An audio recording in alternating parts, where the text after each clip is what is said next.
Saudara Menteri Kebudayaan Fadly Zon angkat bicara usai didesak sejumlah pihak untuk menarik ucapannya atas pernyataannya di kasus kerusuhan Mei 1998. Sebelumnya, politisi Partai Gerindra ini mempertanyakan kebenaran kekerasan seksual massal dalam peristiwa Mei 1998. Menurut Fadly Zon, hingga kini belum ada fakta hukum terkait kekerasan seksual massal dalam peristiwa kerusuhan Mei 1998. Namun demikian, dirinya mengecam kekerasan seksual massal di peristiwa kerusuhan Mei 1998 jika memang ada fakta hukumnya.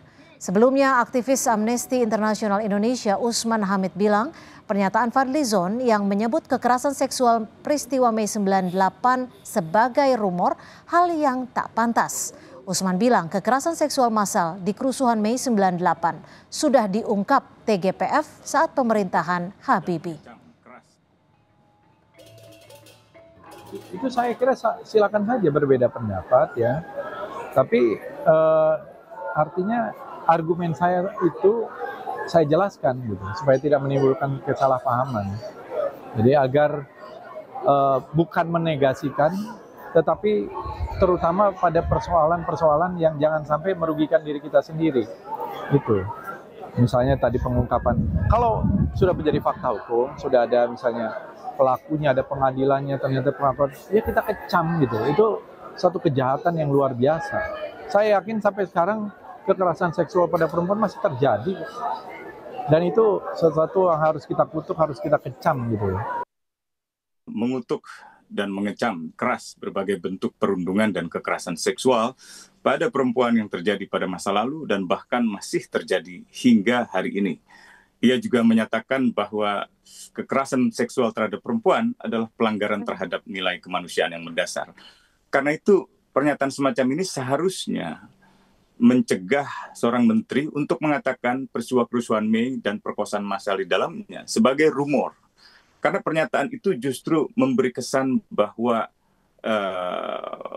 keyakinan dari Menteri Kebudayaan bersikap paradoks, bersikap mendua. Di satu sisi mengecam tindakan perkosaan massal, tetapi di sisi lain seperti meragukan kebenaran dari peristiwa itu. Sebelumnya, Saudara Menko Pembangunan Manusia dan Kebudayaan Pratikno bilang yang dipermasalahkan Fadly Zon yaitu soal adanya kekerasan seksual massal atau tidak di kerusuhan Mei 1998. Pratikno menambahkan terkait kekerasan seksual di kerusuhan Mei 1998 sudah diungkap tim gabungan pencari fakta TGPF pada pemerintahan terdahulu.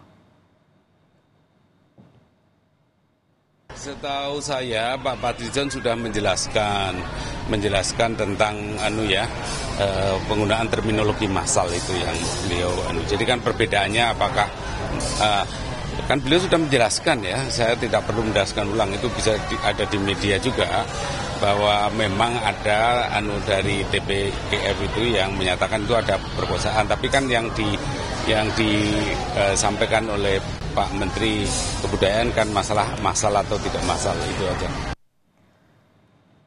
Sementara itu, Kepala Kantor Komunikasi Kepresidenan Hasan Nasbi bilang Fadly Zon tidak menyinggung soal tidak ada bukti konkret kekerasan seksual massal di kerusuhan Mei 1998. Menurut Hasan, narasi negatif yang muncul di media sosial atas pernyataan Fadly Zon sebagai spekulasi.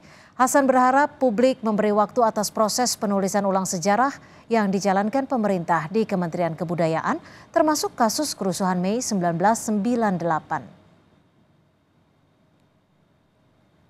Dalam konteks hal yang sedang disusun oleh Kementerian Kebudayaan, mari kita sama-sama beri waktu para sejarawan untuk menuliskan. Ini kan sekarang semua dalam proses. Dan dalam proses ini terlalu banyak spekulasi-spekulasi yang menyatakan ini tidak ada, ini ada. Coba kita biarkan para sejarawan ini menuliskan ini. Dan untuk nanti kita pantau, kita pelototi, kita periksa bareng-bareng. Toh yang menulis ini adalah para sejarawan yang juga kredibel. Punya kredibilitas tinggi dan mereka tentu tidak akan mengorbankan kredibilitas mereka ya untuk hal-hal yang tidak perlu. Ketua DPP PDI Perjuangan Bambang Wuryanto atau Bambang Pacul menanggapi pernyataan Menteri Kebudayaan Fadlizon yang menyangkal kasus pemerkosaan massal di tahun 1998. Bambang menilai dalam penulisan sejarah berkaitan dengan subjektivitas. Ia mempersilahkan Fadli menulis dengan caranya sendiri, tanpa harus merasa benar. Namun PDIP mengingatkan kembali soal fakta yang sebelumnya disampaikan Presiden ketiga B.J. Habibie. PDI Perjuangan pun menyebut akan menulis sejarahnya sendiri.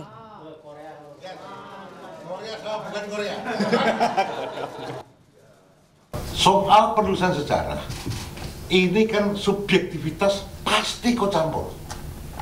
100% ikut campur. Subjektivitas, kan begitu. Jadi siapapun yang akan menulis pasti akan ada kontranya.